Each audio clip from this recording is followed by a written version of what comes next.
Dicen que los hombres somos los que siempre fallamos, los que mentimos, los que buscamos aventuras. Yo creía en ese estereotipo, hasta que vi la pantalla de su teléfono iluminarse a las 3 de la mañana, y entendí que el diablo no siempre viste de traje. A veces duerme a tu lado usando tu camisa favorita. El éxito tiene un olor particular.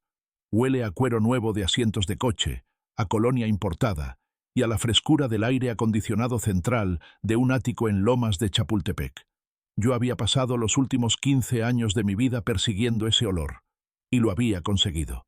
Tenía la firma de arquitectura más prometedora de la ciudad, conducía el auto que soñaba desde niño, y tenía a Elena. Elena, mi trofeo, mi paz, mi ancla. Si me hubieran preguntado ayer, habría dicho que Elena era transparente como el agua. Una mujer dedicada a su galería de arte, madre devota de nuestros gemelos, y la esposa que siempre me recibía con una copa de vino y una sonrisa comprensiva después de mis viajes de negocios. Yo me jactaba con mis socios. El secreto del éxito no es trabajar duro, es tener a una mujer como Elena en casa.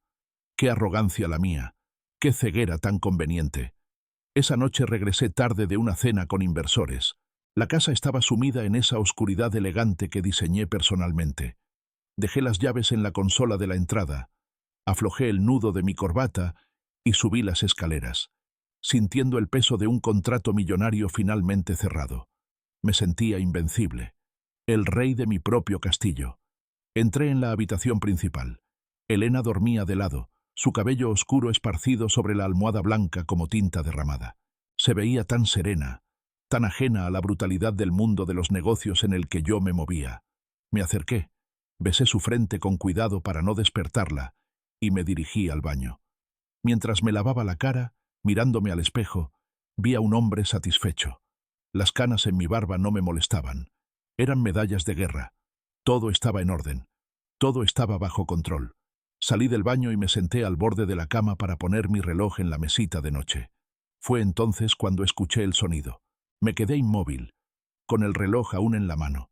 La habitación estaba en silencio, pero en mi cabeza el sonido de esa vibración retumbaba como un disparo. Esperé. Otra vibración.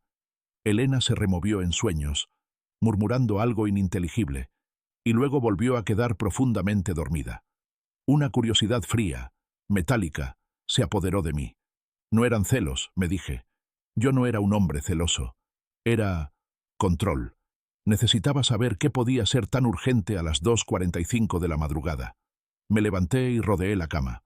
Mis pies descalzos se hundían en la alfombra. Me sentí como un ladrón en mi propia casa. Al llegar a su lado, extendí la mano hacia el dispositivo. Estaba caliente, como si hubiera sido usado recientemente. Lo giré. La pantalla se encendió. No había previsualización de mensaje, solo una notificación de una app de mensajería encriptada que yo ni siquiera sabía que ella usaba. Signal. Tienes 2 mensajes nuevos de cliente VIP. ¿Cliente VIP? Elena vendía arte, sí, pero nunca usaba ese tipo de terminología. Y ciertamente no usaba apps de mensajes que se autodestruyen para hablar con coleccionistas. Mi pulgar flotó sobre la pantalla. Sabía su código. Era el cumpleaños de nuestros hijos. 1806. Lo tecleé, sintiendo una mezcla de ridículo y temor. Estoy siendo paranoico, pensé. Seguro es algún artista excéntrico. El teléfono se desbloqueó. La aplicación se abrió. Y el mundo, mi mundo sólido y ordenado de arquitecto, se vino abajo en un segundo. No eran fotos de cuadros. No eran negociaciones de precios.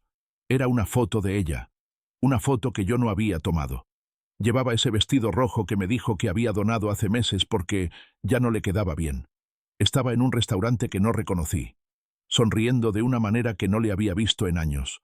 Una sonrisa hambrienta, viva, peligrosa, y debajo, el texto del tal cliente VIP. Deja de fingir que duermes con él. Recuerda lo que me prometiste esta tarde. Mañana es el día. Sentí cómo la sangre se drenaba de mi rostro. El teléfono se sentía como un carbón encendido en mi mano. Miré a la mujer que dormía a medio metro de mí. Ya no veía a Elena, la madre de mis hijos. Veía a una extraña, una actriz ganadora del Oscar que había estado interpretando el papel de esposa perfecta, mientras yo, el gran hombre de negocios, el visionario, No había visto absolutamente nada. Fingir que duermes con él. La frase me golpeó en el estómago. La humillación fue más fuerte que el dolor. Me había estado riendo en la cara. Mientras yo me mataba trabajando para darle esta vida, ella estaba construyendo otra sobre mis espaldas. Me guardé su teléfono en el bolsillo de mi pantalón de pijama. No iba a despertarla. No iba a gritar. Eso es lo que haría un hombre débil, un hombre dominado por la emoción. Yo soy un estratega. Caminé hacia el gran ventanal que daba a la ciudad iluminada. Mis manos se cerraron en puños tan fuertes que los nudillos se pusieron blancos. La ira comenzó a hervir a fuego lento, una ira fría, calculadora. Si ella quería jugar a tener una doble vida, perfecto. Pero no sabía que acababa de invitar al jugador más despiadado a la mesa. Mañana no sería el día que ellos planeaban. Mañana sería el día en que yo empezaría a destruir su mentira, ladrillo por ladrillo. Me giré y la miré una última vez. Duerme, Elena. Disfruta tu última noche de paz, porque cuando despiertes, el marido perfecto habrá desaparecido. La mañana llegó con una crueldad brillante. El sol de la Ciudad de México se filtraba por las cortinas automáticas, bañando la habitación en un tono dorado que me provocaba náuseas. Durante años, este había sido mi momento favorito. Despertar antes que la alarma, mirar a Elena dormir y sentirme el hombre más afortunado del mundo. Hoy, sin embargo, la luz solo servía para iluminar la escena del crimen. Antes de que ella despertara, devolví el teléfono a su lugar. Lo limpié con el borde de mi camiseta para borrar mis huellas, un gesto que aprendí viendo demasiadas películas policiales o quizás fue un instinto que no sabía que tenía. Había pasado la noche en vela, fotografiando cada mensaje, cada imagen, cada fecha con mi propio celular. Ahora tenía una copia de seguridad de mi propia desgracia guardada en una carpeta oculta en la nube. Elena se movió. Sus ojos se abrieron lentamente, parpadeando con esa dulzura ensayada que solía derretirme. «Buenos días, amor», susurró, estirando los brazos. Me obligué a sonreír. Fue la construcción más difícil de mi carrera, más compleja que cualquier rascacielos que hubiera diseñado. Tuve que cimentar los músculos de mi cara, levantar una fachada de normalidad sobre un terreno que se estaba derrumbando. «Buenos días», respondí. Mi voz sonó extrañamente tranquila, incluso para mí. «¿Dormiste bien?» La pregunta era una trampa. Quería ver si su conciencia la traicionaba. Quería ver si había algún rastro de culpa en sus pupilas. «Como un bebé», dijo ella, levantándose de la cama con una ligereza insultante. «Soñé que estábamos de vacaciones en Tulum. Deberíamos ir pronto, ¿no crees?» Tulum, el lugar donde nos comprometimos. Sentí una punzada de odio tan aguda que tuve que girarme para buscar mis pantuflas y ocultar mi expresión. «Claro, pronto», murmuré. Bajamos a desayunar. La rutina doméstica, que antes me parecía un bálsamo, ahora era una obra de teatro grotesca. Observé cómo preparaba el café, cómo vertía la leche con precisión, cómo tarareaba una canción de moda. Todo era perfecto. Todo era mentira. Me senté a la cabecera de la mesa, mi posición de patriarca. Elena colocó un plato de fruta frente a mí.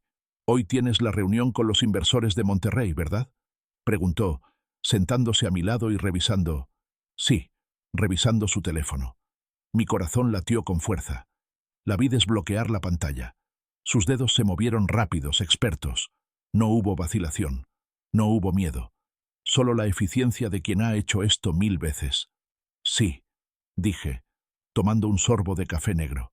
Me supo a ceniza. Será un día largo. Probablemente llegue tarde. Ella levantó la vista, y por una fracción de segundo creí ver un brillo de alivio en sus ojos. «No te preocupes, cariño. Yo también tengo un día pesado en la galería. Tenemos la inauguración de la exposición de arte contemporáneo la próxima semana, y todavía hay mucho que organizar». Mentira. Revisé mentalmente las fotos que había tomado de su chat anoche. «Mañana es el día». Había escrito el cliente VIP. Ella no iba a la galería. O si iba, no era para trabajar. «¿El cliente VIP estará ahí?», solté la pregunta antes de poder frenarla. El aire en la cocina se detuvo. El sonido de la cuchara de Elena tocando la porcelana de su taza sonó como una campana de alarma. Ella se congeló, pero fue casi imperceptible. Una tensión en la mandíbula, una pausa en la respiración. Si yo no la estuviera estudiando como a un plano estructural defectuoso, no lo habría notado. ¿Qué cliente?, preguntó con un tono de voz perfectamente nivelado. El coleccionista del que me hablaste la semana pasada, el que estaba interesado en los cuadros de Tamayo. Ella soltó una risita nerviosa, relajando los hombros. Ah, el señor Rivas. No, él está en Europa. ¿Por qué preguntas? Curiosidad, dije, poniéndome de pie y ajustando mi saco. Solo curiosidad. Salí de la casa sin darle el beso de despedida en los labios. Le di un beso en la mejilla, frío y seco. Ella no pareció notarlo, o quizás ya estaba mentalmente en otro lugar, en esa otra vida que me había ocultado. El trayecto hacia mi oficina en Polanco fue borroso. Manejé mi Audi en piloto automático, esquivando el tráfico caótico de Reforma, mientras mi mente trabajaba a 1000 revoluciones por hora. No podía confrontarla todavía. No con lo que tenía. Unos cuantos mensajes y una foto no eran suficientes para un divorcio en nuestros círculos sociales. Ella era astuta. Podría alegar que eran fotomontajes, que era un malentendido, o peor aún, podría usar a los niños para manipular la situación si yo explotaba sin una estrategia. Necesitaba pruebas irrefutables. Necesitaba saber quién era él. Llegué a mi despacho, cerré la puerta y le dije a mi secretaria que no me pasara llamadas, ni siquiera si el edificio estaba en llamas. Me senté frente a mi computadora, saqué mi teléfono y transferí las fotos a mi monitor de 32 pulgadas. La imagen de Elena en el vestido rojo llenó la pantalla. La miré con una mezcla de fascinación y repulsión. Hice zoom en los detalles. El fondo estaba borroso, pero se distinguían ciertos elementos. Una lámpara de diseño industrial en el techo, una pared de ladrillo expuesto, una botella de vino sobre la mesa con una etiqueta particular. Casa Madero, Gran Reserva 3 Pume. No era un lugar barato. Era un restaurante de moda. Empecé a buscar en Google Maps, cruzando referencias de restaurantes en la zona de Roma y Condesa con ese tipo de decoración. Después de 20 minutos de búsqueda frenética, lo encontré. Rosetta. O tal vez Máximo Bistrot. El estilo era similar, pero había algo más. Hice zoom en la esquina inferior de la foto donde descansaba la mano de quien tomaba la foto. Apenas se veía, un desenfoque en el borde del encuadre. Pero había un objeto brillante. Un reloj. No se veía la cara del reloj, pero sí el brazalete. Eslabones de oro rosa y acero. Un diseño muy específico. Audemars Piguet. Royal Oak. Me recliné en mi silla de cuero sintiendo un sudor frío en la espalda. Ese no era un reloj común. Era un reloj de $50.000. El cliente VIP no era un don nadie. No era un entrenador de gimnasio o un artista bohemio sin dinero. Era alguien de mi mundo. Alguien con poder. Alguien con dinero. La lista de sospechosos se redujo drásticamente, pero el peligro aumentó exponencialmente. Tomé el teléfono fijo y marqué un número que no tenía guardado en la agenda, pero que sabía de memoria. Era el número de Julián, un ex policía federal que ahora dirigía una firma de seguridad privada que se especializaba en limpiar los desastres de la élite mexicana. Julián, dije cuando contestó, necesito un trabajo. Discreción nivel 0. Alejandro. Su voz sonaba como grava. Sabía que llamarías algún día. ¿Problemas en la obra? No. Problemas en los cimientos, respondí, mirando la sonrisa de mi esposa en la pantalla. Necesito que sigas a alguien hoy. Quiero saber dónde va, con quién habla y cuánto tiempo se queda. Dame el nombre. Elena. Mi esposa. Hubo un silencio al otro lado de la línea. Un silencio pesado, respetuoso. Entendido. Te enviaré la ubicación en tiempo real. ¿Quieres fotos? Quiero todo, Julián. Quiero video. Quiero audio si es posible. Quiero verla destruir su vida en 4K. Colgué el teléfono. Mis manos ya no temblaban. La tristeza había dado paso a una determinación gélida. Miré la hora. 10:00 AM. Según su mensaje, hoy era el día. Abrí el cajón de mi escritorio y saqué una botella de whisky. Me serví un trago corto. No solía beber por la mañana, pero hoy no era un día normal. Hoy era el primer día del resto de mi vida. Una vida que tendría que reconstruir sobre las ruinas de la traición. De repente, mi celular vibró. Una notificación de la aplicación del banco. Cargo aprobado. $45.000 MXN. Four Seasons Hotel Mexico City. Habitación 302. Me quedé mirando la pantalla, paralizado. Ella no había usado su tarjeta personal. Había usado la tarjeta adicional de nuestra cuenta conjunta. La audacia, la estupidez, o tal vez la arrogancia de creer que yo nunca revisaba esos cargos pequeños en comparación con los gastos de la empresa. Pero ahora yo estaba mirando, y ya sabía dónde iba a estar. Four Seasons, habitación 302. Me levanté, tomé las llaves del coche y salí de la oficina. No iba a esperar el reporte de Julián. Iba a ir yo mismo. El tráfico en el Paseo de la Reforma era una bestia de 1000 cabezas, rugiendo y escupiendo humo bajo el sol del mediodía. En cualquier otro día, este estancamiento me habría puesto furioso. Me habría hecho golpear el volante y maldecir la ineficiencia de esta ciudad. Pero hoy, el caos exterior no era nada comparado con el silencio sepulcral que reinaba dentro de mi Audi. Mis manos apretaban el volante forrado en cuero con tal fuerza que sentía el latido de mi propio pulso en las yemas de los dedos. Four Seasons, habitación 302. La dirección parpadeaba en mi mente como un letrero de neón defectuoso. No encendí la radio. No quería música. No quería noticias. Solo quería el zumbido del motor y el sonido de mi propia respiración, que se había vuelto superficial y rápida, como la de un animal acorralado. Cada semáforo en rojo era una tortura, una oportunidad para que mi mente proyectara películas que no quería ver. Imágenes de Elena entrando en el hotel. Elena registrándose en la recepción con esa sonrisa encantadora que reservaba para los extraños. Elena subiendo al ascensor. Elena abriendo la puerta de la habitación 302.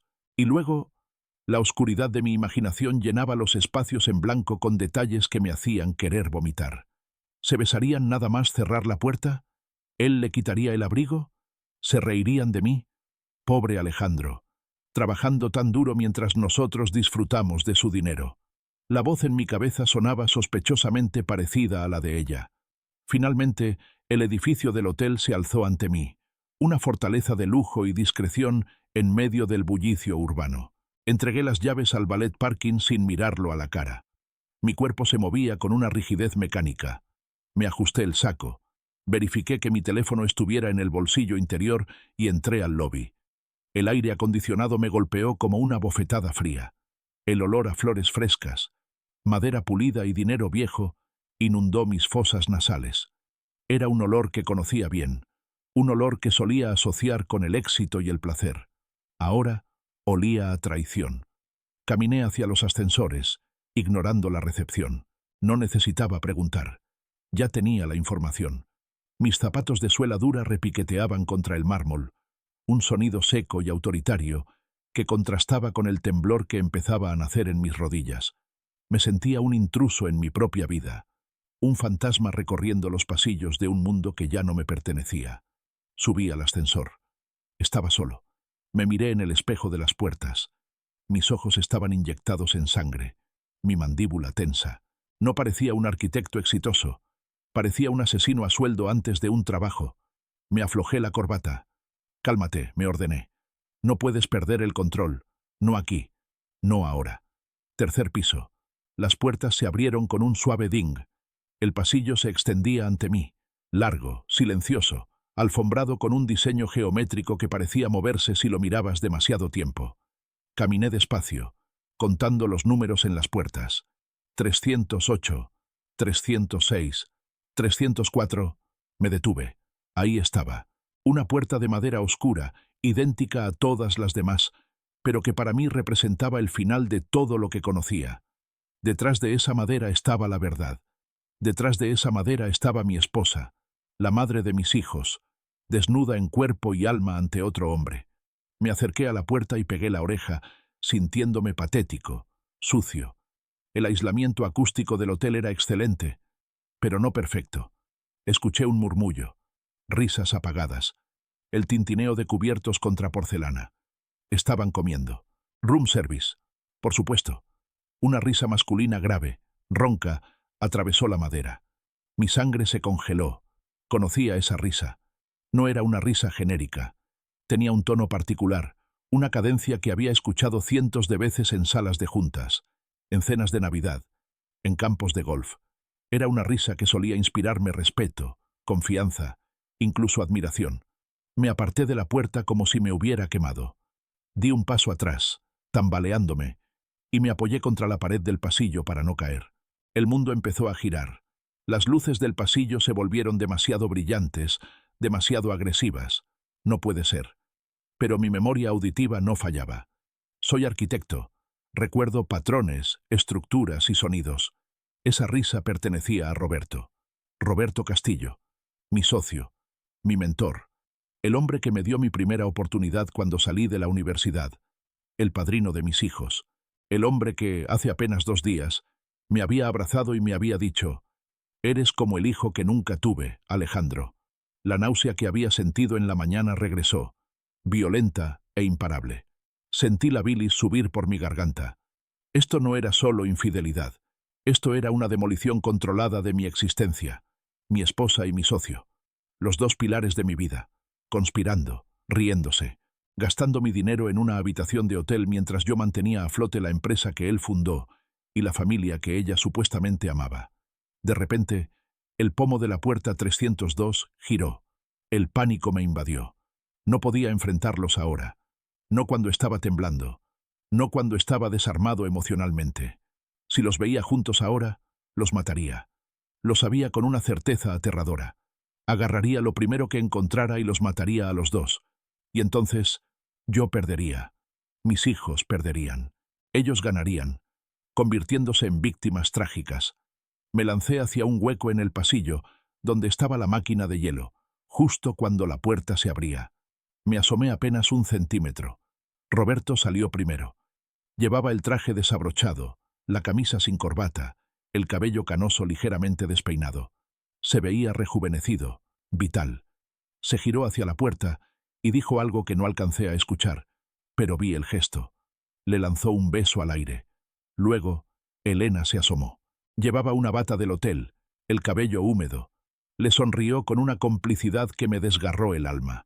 Le acomodó el cuello de la camisa con una ternura que hacía años no usaba conmigo. «Ten cuidado al salir», susurró ella, lo suficientemente alto para que yo lo oyera. «Siempre, mi vida». «Nos vemos el jueves», respondió él. Roberto caminó hacia los ascensores, pasando a pocos metros de donde yo estaba escondido. Podía oler su perfume. Santal 33, el mismo que yo le regalé en su último cumpleaños. Esperé a que el ascensor se lo llevara. Esperé hasta que el silencio volvió al pasillo. Elena volvió a entrar a la habitación y cerró la puerta. Me quedé solo junto a la máquina de hielo, escuchando el zumbido del motor del aparato. Me sentía vacío, hueco, como un edificio que ha sido destripado por dentro y solo conserva la fachada.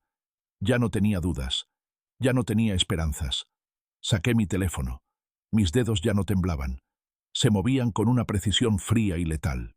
Abrí la aplicación de la cámara, cambié a modo video y enfoqué la puerta de la habitación 302. No iba a entrar. No iba a hacer una escena. Eso era lo que haría un hombre desesperado. Y yo ya no estaba desesperado. Estaba iluminado. Sabía quiénes eran mis enemigos. Sabía dónde estaban sus debilidades. Roberto tenía una reputación intachable y una esposa enferma que controlaba las acciones mayoritarias de nuestra firma. Elena tenía una imagen social que proteger y un miedo atroz a la pobreza. Ellos habían encendido la mecha, pero no sabían que yo era el que controlaba la dinamita. Me guardé el teléfono y caminé hacia las escaleras de emergencia. No quería arriesgarme a cruzarme con Roberto en el lobby. Bajé los 3 pisos a pie, cada paso resonando como una sentencia. Al salir a la calle lateral, el aire contaminado de la ciudad me pareció el oxígeno más puro que había respirado en años. Saqué un cigarrillo, un hábito que había dejado hace 10 años por petición de Elena, y lo encendí con manos firmes. Exhalé el humo hacia el cielo gris. La guerra había comenzado, y yo tenía la ventaja más grande de todas. Ellos creían que yo era estúpido. Regresar a la oficina fue como entrar en la boca de un lobo que te sonríe antes de morder. El edificio de cristal y acero de Castillo & Partners, que diseñamos juntos hace 5 años, se alzaba imponente sobre la avenida Masaryk. Antes, veía este lugar como un monumento a nuestra amistad y éxito compartido. Ahora, lo veía como lo que realmente era, un escenario costoso para su traición. Saludé a la recepcionista con un gesto breve y caminé directamente hacia mi despacho. Las paredes de cristal, diseñadas para sugerir transparencia, me parecían ahora una broma cruel. Todo el mundo podía verme, pero nadie podía ver lo que realmente estaba pasando dentro de mi cabeza. Apenas me había sentado y encendido mi ordenador cuando la puerta se abrió sin llamar. «Alejandro». La voz de Roberto llenó la habitación con esa falsa calidez que solía admirar. «Me dijeron que saliste corriendo esta mañana. ¿Todo bien con los inversores de Monterrey?» Levanté la vista. Ahí estaba. El hombre que había visto hace menos de una hora besando a mi esposa en el pasillo de un hotel. Llevaba el mismo traje, la misma camisa con el cuello que Elena le había acomodado con tanta ternura. Pero ahora tenía puesto su disfraz de jefe, gafas de montura gruesa y una carpeta de proyectos bajo el brazo. Lo miré a los ojos. Busqué una grieta, un indicio de culpa. Nada. Su mirada era límpida, azul y tranquila. Era un sociópata funcional o el mejor actor que había conocido. «Todo excelente, Roberto», mentí, recostándome en mi silla y entrelazando los dedos detrás de la nuca. Adopté una postura relajada, dominante. Si él iba a jugar, yo iba a dirigir la partida. Tuve una emergencia personal, un tema con las tuberías de la casa. Ya sabes cómo es Elena con esas cosas, se ahoga en un vaso de agua. Roberto soltó una carcajada, sacudiendo la cabeza con simpatía paternal. «Ah, las mujeres y las casas. Teresa me tiene loco con la remodelación de la cocina. Por cierto, ¿cómo está Elena? Hace mucho que no la vemos en las cenas». Sentí una punzada en el hígado, pero mi sonrisa no vaciló. «Está bien, muy ocupada con la galería. De hecho, hoy tenía una reunión importante con un cliente VIP. Creo que le fue muy bien. Vi un microgesto en su rostro, un parpadeo rápido, una tensión imperceptible en la comisura de los labios. «Qué bueno», dijo, desviando la mirada hacia los planos en mi escritorio. «Bueno, te dejo trabajar. Tenemos que revisar los presupuestos de la Torre Reforma mañana. No quiero errores». «No te preocupes, Roberto», dije, bajando la voz hasta convertirla en un susurro grave. «No habrá errores. Todo va a cuadrar perfectamente al final». Él asintió y salió, cerrando la puerta tras de sí. En cuanto se fue, mi sonrisa se desvaneció como el humo. Me levanté y cerré las persianas electrónicas, sumiendo mi oficina en una penumbra grisácea. Era hora de trabajar, no en arquitectura, sino en demolición. Sabía que atacar a Roberto frontalmente era un suicidio. Él tenía el 60% de las acciones de la firma. Yo tenía el 40%. Él tenía las conexiones políticas. Él era la cara pública. Pero Roberto tenía un talón de Aquiles, uno que yo conocía mejor que nadie porque yo había diseñado la estructura legal de sus bienes hace años para protegerlo de impuestos. Su talón de Aquiles no era el dinero. Era su esposa, Teresa. Teresa Castillo no era solo una señora de sociedad. Era la heredera de la fortuna con la que Roberto había iniciado la empresa. Y lo más importante, las acciones de Roberto estaban en un fideicomiso que dependía de una cláusula moral estricta impuesta por el padre de Teresa antes de morir. Si Roberto era sorprendido en un escándalo público de infidelidad, el fideicomiso se congelaba. Teresa tendría el poder absoluto para destituirlo y dejarlo en la calle. Abrí la caja fuerte oculta detrás de un panel falso en mi biblioteca. Saqué los estatutos originales de la sociedad y los documentos del fideicomiso que guardaba como respaldo. Mis ojos recorrieron las cláusulas legales, buscando el arma perfecta. Ahí estaba. Cláusula 14b. Conducta impropia y daño reputacional. Pero necesitaba más que fotos de un hotel. Necesitaba demostrar que Roberto estaba usando recursos de la empresa para financiar su aventura. Eso convertiría el asunto personal en fraude corporativo. Eso me daría el poder legal para auditarlo y, eventualmente, destruirlo desde adentro. Encendí mi ordenador y accedí al servidor financiero con mis credenciales de administrador. Empecé a rastrear los gastos de Roberto de los últimos 6 meses. Cenas, viajes, representación. Al principio todo parecía normal, pero luego empecé a ver el patrón. Cargos recurrentes en una agencia de viajes boutique. Boletos de avión a nombre de Elena García, su apellido de soltera, camuflados como consultora externa de arte. Mis manos volaban sobre el teclado. La ira se había transformado en una euforia fría y oscura. Cada clic era un clavo en su ataúd. Encontré transferencias a una cuenta en las Islas Caimán. Pequeñas cantidades, para no levantar sospechas. $5,000 aquí, $8,000 allá. ¿Estaba pagándole a Elena? ¿O estaban planeando fugarse juntos con el dinero de la empresa? De repente, mi teléfono vibró. Era Julián. Abrí el mensaje. Era un archivo de audio y una nota breve. Creo que esto te interesa. Grabado hace 20 minutos en el estacionamiento del hotel. Me puse los auriculares con manos temblorosas y le di play. El sonido ambiental del tráfico se filtraba. Y luego, la voz inconfundible de Elena. Tengo miedo, Roberto. Alejandro preguntó por el cliente hoy. Me miró raro. No seas paranoica, mi amor. La voz de Roberto sonaba relajada, arrogante. Alejandro es un buen arquitecto, pero es un hombre simple. No ve más allá de sus planos. Además, confía en mí ciegamente. Soy su mentor, por Dios. No sé. Siento que algo cambió. Escúchame. El tono de Roberto se volvió duro.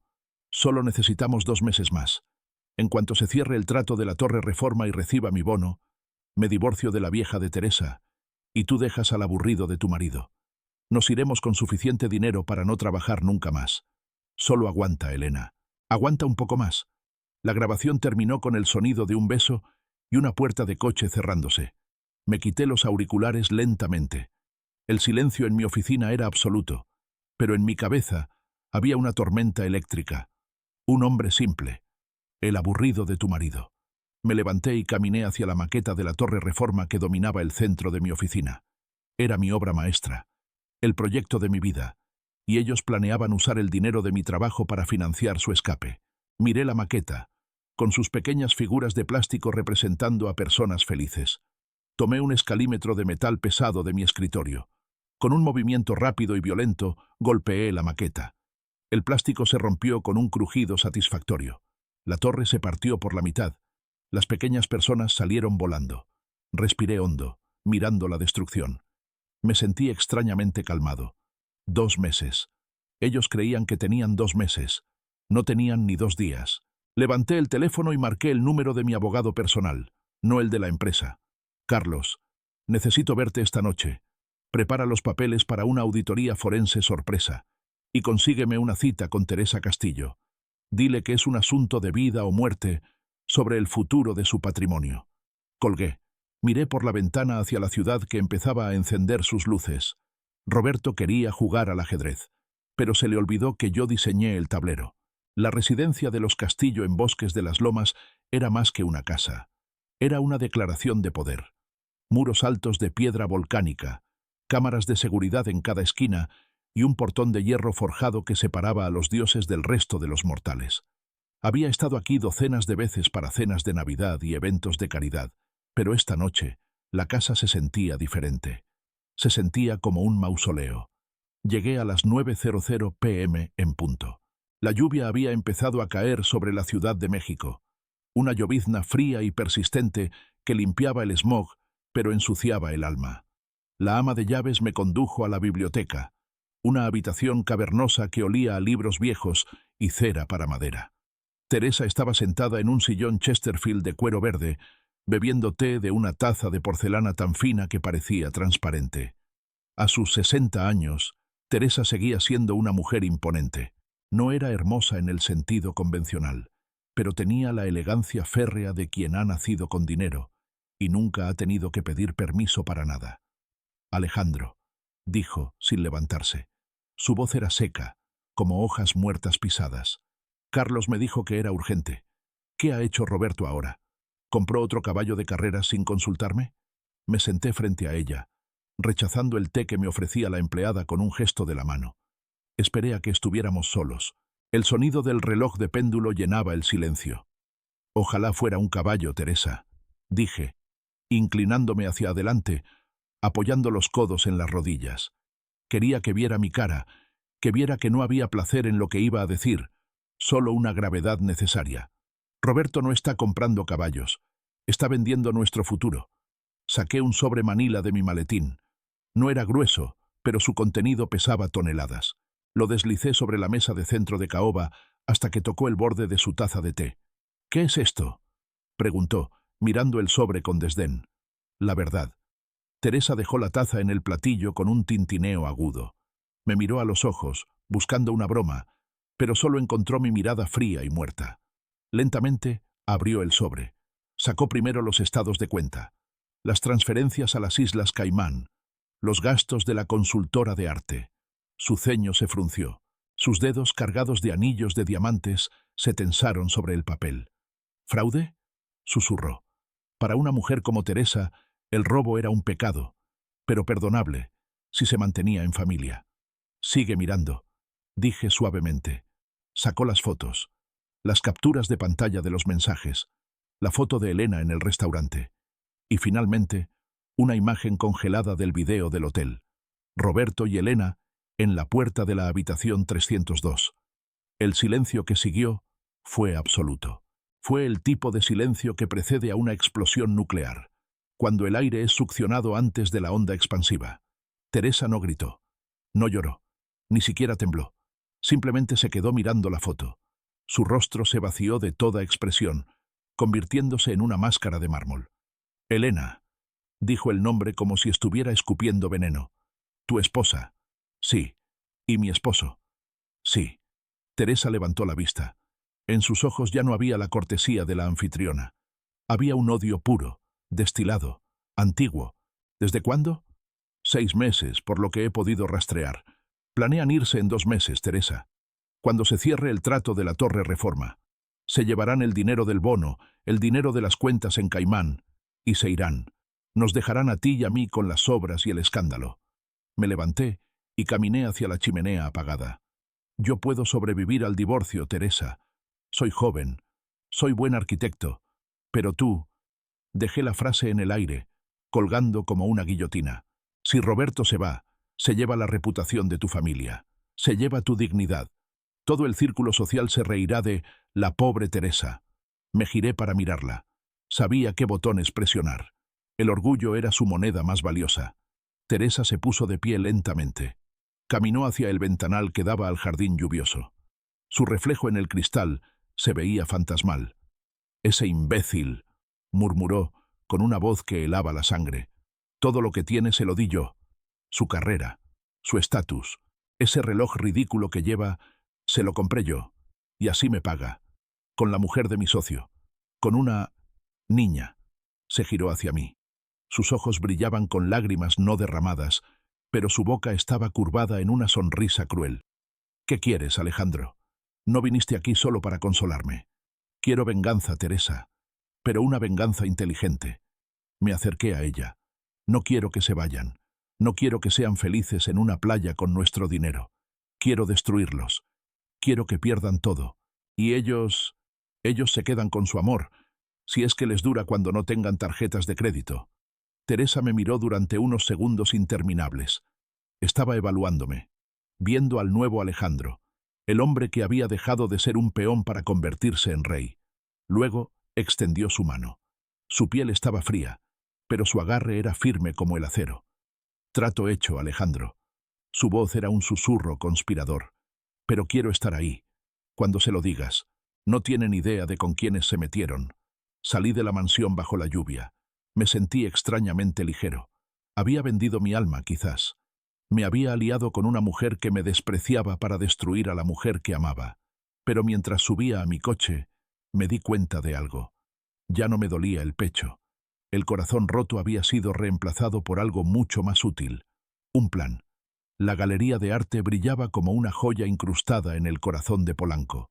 Las luces halógenas bañaban las paredes blancas, haciendo que los cuadros abstractos, manchas de color pretenciosas que Elena vendía por fortunas, parecieran importantes.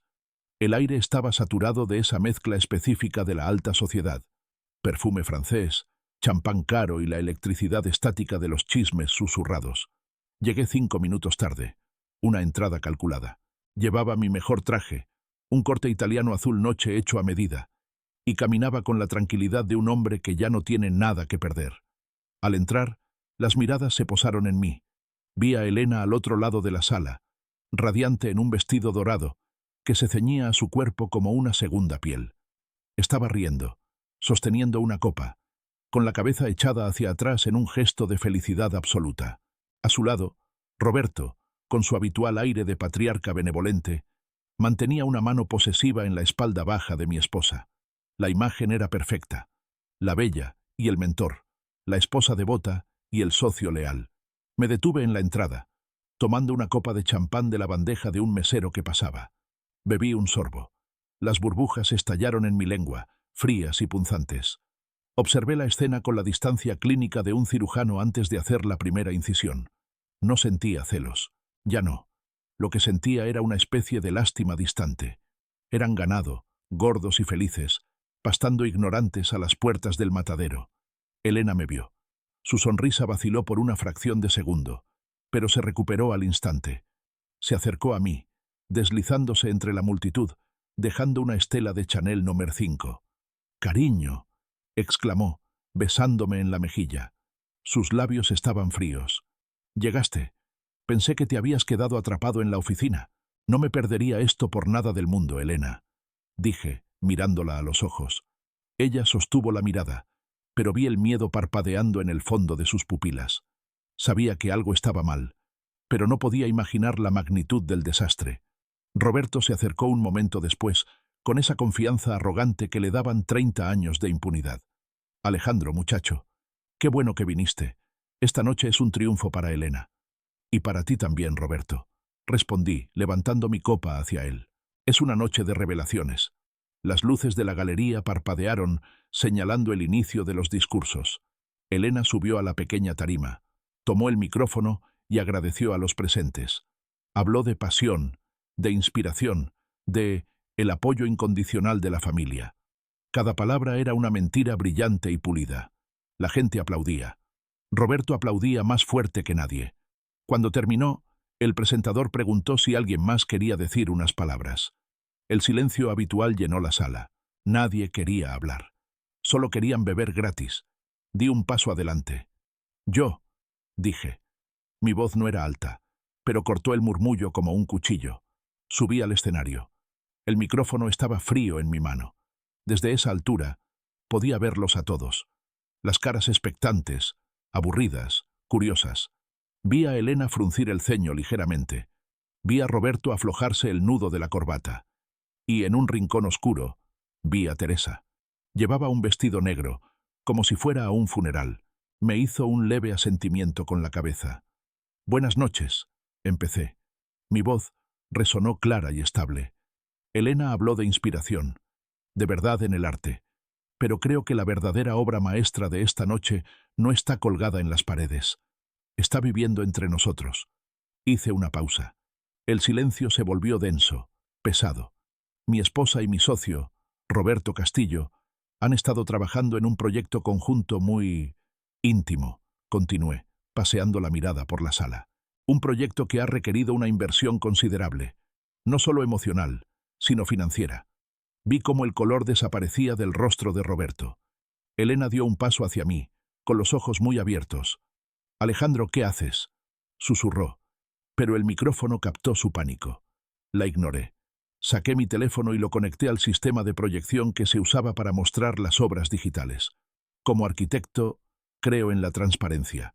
Y creo que los inversores de Castillo & Partners, muchos de los cuales están aquí esta noche, merecen ver en qué se ha estado gastando su dinero. Presioné un botón. La pantalla gigante detrás de mí se iluminó. No puse el video del hotel. Eso era vulgar. Eso era para el divorcio. Puse los documentos, hojas de cálculo, transferencias bancarias, boletos de avión, facturas de hoteles de lujo y, resaltado en rojo, el desfalco sistemático de las cuentas de la empresa hacia la cuenta personal de Elena bajo el concepto de consultoría fantasma. Un murmullo de shock recorrió la sala. Jadeos, susurros escandalizados. Esto es un error», tartamudeó Roberto, avanzando hacia el escenario. Parecía un hombre que se ahogaba. «Apaga eso. No es un error, Roberto», dije, mi voz endureciéndose. «Es fraude corporativo. Es malversación de fondos. Y es el fin de tu carrera». Roberto llegó al pie del escenario, rojo de ira. «¡Estás loco! ¡Te voy a destruir!». «No puedes», respondí con calma, «porque ya no eres el dueño». Señalé hacia el rincón. Teresa salió de las sombras. Caminó despacio, con la majestuosidad de una reina verdugo. Se paró frente a su esposo. Roberto la miró, buscando apoyo, buscando a la esposa sumisa de siempre. «Teresa, dile que está loco». «Alejandro tiene razón», dijo Teresa, su voz resonando en la sala silenciosa. He activado la cláusula 14b del fideicomiso familiar. Debido a tu conducta impropia y al daño financiero causado a la empresa, has sido destituido como CEO y tus acciones han sido congeladas. Roberto se tambaleó, como si le hubieran disparado. Miró a Teresa, luego a mí, y finalmente a la pantalla donde sus crímenes financieros brillaban en alta definición. Me giré hacia Elena. Ella estaba paralizada en el centro del escenario, llorando en silencio. No eran lágrimas de arrepentimiento, eran lágrimas de humillación. Su mundo de fantasía, sus vestidos, sus viajes, su estatus, todo se estaba evaporando bajo la luz de ese proyector. Elena, dije, bajando el micrófono para que solo ella pudiera oírme. Querías una vida llena de pasión y drama. Aquí la tienes. Bajé del escenario. La multitud se abrió para dejarme pasar, como el mar rojo ante Moisés. Nadie me miró a los ojos. Metem degollado a los reyes frente a su propia corte. Caminé hacia la salida sin mirar atrás. Escuché a Roberto gritar mi nombre, una mezcla patética de furia y súplica, pero su voz se ahogó bajo el murmullo escandalizado de la multitud y la intervención implacable de los guardias de seguridad que Teresa había contratado. Empujé las puertas de cristal de la galería y salí a la noche de Polanco. La lluvia había cesado, dejando el asfalto brillante y negro como un espejo oscuro. El aire estaba frío, limpio. Respiré hondo, llenando mis pulmones de esa frialdad, expulsando el aire viciado del interior. Me sentía extrañamente ligero, como si me hubiera quitado una armadura pesada que llevé puesta durante años sin darme cuenta. El ballet parking trajo mi coche. Al subirme, el silencio del habitáculo me envolvió. No encendí el motor de inmediato. Me quedé allí, con las manos sobre el volante, mirando las gotas de agua que resbalaban por el parabrisas, distorsionando las luces de la ciudad. Mi teléfono vibró en el asiento del copiloto. Una notificación. Elena. Alejandro, por favor. Tenemos que hablar. No es lo que parece. Déjame explicarte. Leí el mensaje. No sentí nada. Ni amor, ni odio, ni siquiera lástima. Solo la indiferencia que uno siente hacia un extraño que se ha equivocado de número. Borré el mensaje. Luego bloqueé el número. Arranqué el motor. El ronroneo del Audi fue el único sonido que necesitaba. Mientras conducía de regreso a una casa que ahora estaría vacía, pensé en el futuro. Mañana sería un día difícil. Habría abogados, prensa, la disolución de la sociedad, el divorcio. Habría ruido. Pero yo estaba preparado. Había destruido mi vida perfecta para construir una vida real. Una vida donde yo tenía el control, donde nadie se reía a mis espaldas, donde la lealtad no era una palabra vacía, sino una cláusula contractual. Pasé frente a la construcción de la Torre Reforma, ahora iluminada por los reflectores de seguridad. Se veía majestuosa, sólida, ascendiendo hacia el cielo sin pedir permiso a nadie. Sonreí. Una sonrisa tenue, apenas visible en el reflejo del retrovisor. Roberto y Elena creían que el amor lo era todo. Se equivocaron. En este mundo, el que diseña los planos es el que decide quién vive en el ático y quién se queda en la calle. Y yo soy el arquitecto. El semáforo cambió a verde.